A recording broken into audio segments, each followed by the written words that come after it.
Right, muri yeZimbabwe ndini mushamarari wenyu hatirare handisi kumira kuzivisai manews updates zvinhu zviri kuitika munyika yedu yeZimbabwe. Saka ndiri kuti kana uri munyowani pathis YouTube channel, kusubscribe mahara utena on the notification bell kuitira kuti pandinoramba ndichidzoka neamwe manews updates uchange uri wekutanga kumawana. Muri yeZimbabwe ndinonzwa kufara nesupport yamuri kupa pano pathis YouTube channel. Saka ndati wanzei malikes pathis video nekusubscribe. Kana unonoka kusubscribe uri kutosaririra muri kuonera mavideos edu uri kunyika dzipi, uri kuendera mavideos ehatirare uri kunyika ipi. Saka kana uri kuSouth Africa chingoti ndiri kuSouth Africa, Namibia chingoti ndiri kuNamibia, Zimbabwe ndiri muZimbabwe, China ndiri kuChina, India ndiri kuIndia, Nigeria ndiri kuNigeria. Obva wangokomena comment section. Ndinobva ndanzwa manyukunyuku kuti ndiri kuonekwa pachevhitivhiti ndichibudikira kuSouth Africa, ndichibudikira kuNamibia, kunyika dzakasiyana siyana nedzimwe dzandisingakwanise kudoma nemazita adzo. Muri yeZimbabwe update yandinayo sekuziva kwamunozvita manews updates panapa tinova mabatanidza tinge tichiitira kuti wane manews updates akati wandei uzive information kana kuti uzive news dziri kuitika munyika yedu yeZimbabwe. Tatarisana nekisimusi, so kisimusi ifikilile, handizozive pachindebele kuti ndagona here. Ndati turi nechidombo changu ndikuzivisei manews updates muzuva ranhasi. First update inyaya iyo yakabuda nepaNorton. Nyaya iyi iri kusanganisira murume iye anonzi Simbarashe, murume iye anga ari wechidiki, anga nemukadzi wake anonzi Angela. Vaviri ava vanga vari mukadzi nemurume vaigara iko kuNorton, ndokwavaigara kunzvimbo yekuNorton. Vachigara kuNorton kudaro, Simbarashe aive asina foni inoenda paWhatsApp, aidawo kuwatsura ari paWhatsApp ipapo, anga asina touch phone. Saka munhu aiva ane touch phone mukadzi wake uyo wakarovera foni yake. Mukurova Simbarashe kufunga kwandiri kuita aifunga kuti ari kurova munhu kuti ndipe foni, izvo ari kuuraya munhu. Akabva auraya mukadzi wake anonzi Angela. Ndatingoti rest in peace kuna Angela, mukadzi iye akaurayirwa foni. Tiri ipapo makusenda recorda news update kumashure kwevideo rinoenda recorda news update yemukadzi EFT atemwa nemurume wake nedemo. Ende munoona video iroro. Macases aya opedzwa sei nai muri yeZimbabwe? Zvanyanya zvanyanyisa ende zvopedzwa sei? Ndinokumburisha zvedofuka comment section pamusoro penyaya iyi. Rest in peace kuna Angela mu comment section. Next update, first update tapedza takupinda mu next update iyo yemurume yokuti Munangagwa Huchi vamunangagwa Huchi mazuva akabuditswa mujera achiti aiwa vamunangagwa Huchi murume yeye Huchi. Munangagwa Huchi uyu pane video ratakarekodha kumashoro ukuku achitaura iye kuti paya akarekodha video rekuti Munangagwa Huchi akabva ablesswa ne2000 neakwa naSewick neuchivayo.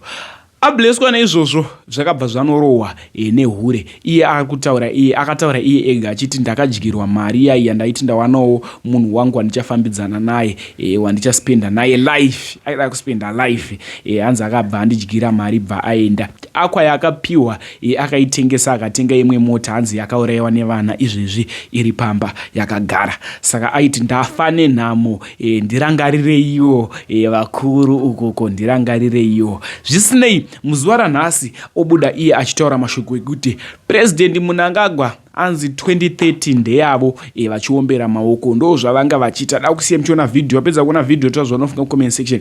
Inzi mushamarari wenyu ndiri pakungodedemura manews updates, handina side, handina pandiri kuti apa agona apa atadza. No, imimi ndimi munojaja nyaya idzi, handikwanise kutaura inini zvandinofunga comment section kuti bo yaitwa iyi kunzi Munangagwa Vision 2030 ndeyavo, handikwanise kuti aiwa apa agona kana kuti ari wrong. Taure zvamunofunga comment section. Even nyaya dzaAngela dzandataura dzakaurayirwa foni, nyaya ndenyu ndangodedemura news updates. Ndobaya dede nemukanwa, ndobaya chokwadi, ndokuvhira ichokwadi modya chokwadi. Saka da kusiya muchiona video, apedza kuona video tozvodofuka comment section manews updates asati apera. 2030 kani Munangagwa naChiwenga namuhadzi. 2030 kani Munangagwa naChiwenga namuhadzi.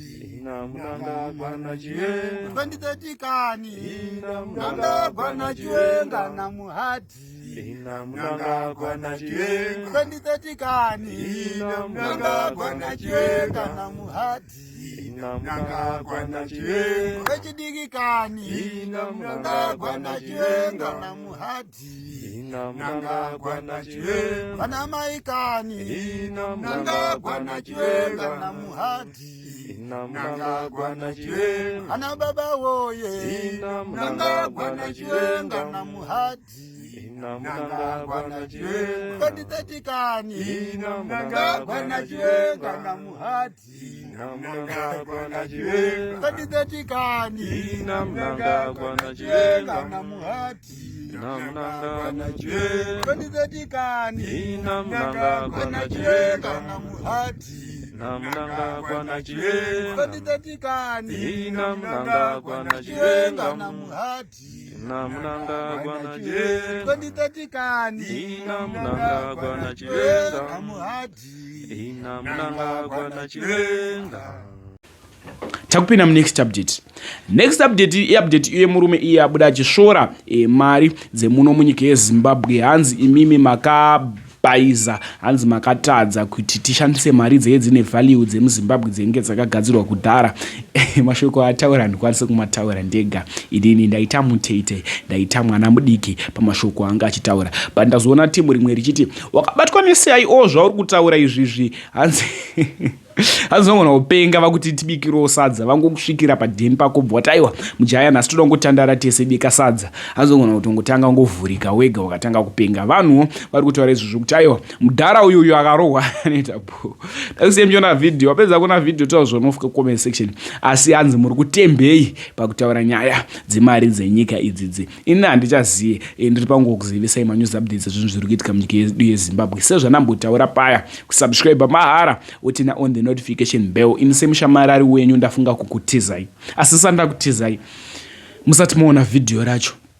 Ndinokutendai zvikuru nesupport yamuri kundipa nguva nenguva. Vamwe vanozouya chiti hatirari, isusu tiri kukugonera pakuti tiri kulike mavideos, tiri kushare mavideos. Iwe unotitenda nei? Ndinopindura ndichiti ndinokutendai nekukupai manews updates. Ndichakupakurirai kusvika zvanaka.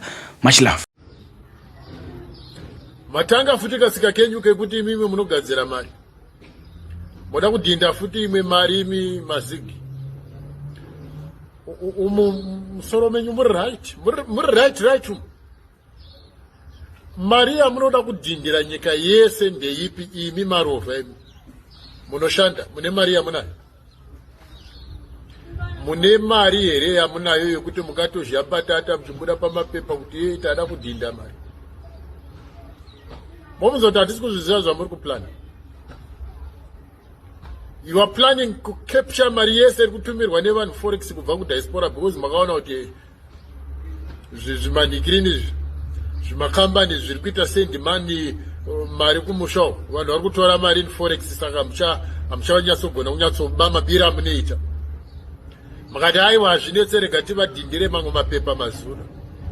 Hamunyari makaita seimi kubva rini. Makange mune mari ine simba makaikuwadza. Makatanga kudona. Makatanga kuunza $50. Makapinda pa $100. Vanhu vanyerere makapinda pa $500. Ndo zvadhakwa ndo amadhinda 1000. Kudai so makuma 20,000. Mari yenyu ndobva yaenda kusingazikanwi makatanga kudambura mazero. Makati mazoita plan makugadzira dzimwe mari dzainzi ma-agri bank checks. Imi makati haisitane uchenjeri unoshamisa. Takudambura mazero makadambura mazero zvimari zvenyu. Itikutaura imi amuchinje kahunyu kenyu hamiri kuti makaitwa sei. Gare makati isusu hatigoneke takugadzira mari tabva kumadhoti takuenda kumabhondi. Makagadzira mabhondi imi.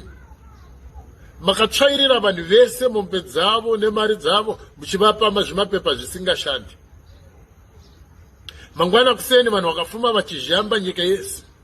Vamwe mangwane mari dziri kumabhengi vakafuma vachizhamba.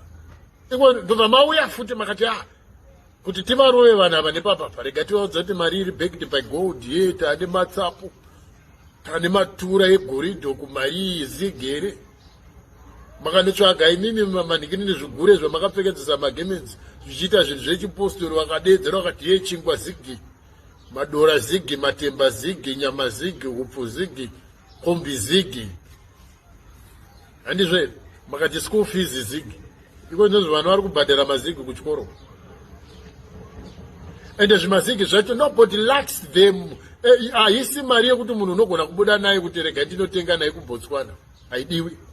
South Africa haidiwi, kuMozambique hakudiwi, kumusha kwenyu kuhama dzenyu chaiko kuZambia nekuMalawi kune makwacha haridiwi zigi racho.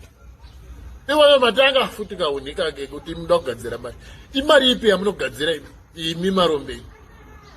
Kana dei chachiri chokwadi ka Reserve Bank ngaitange kwaannounce kuti iyo mari yemukuru mutungamiriri president na Chiwenga vese makukonverta mari yavo first ivo into zigi. Kana mati munoda kudhinda zigi zvinoreva kuti munyika kubva kuna president kusvika kune Chirema great man hakuna munhu anofanirwa kunge achishandisa forex. Munhu wese ngaapinde pazigi ipapo.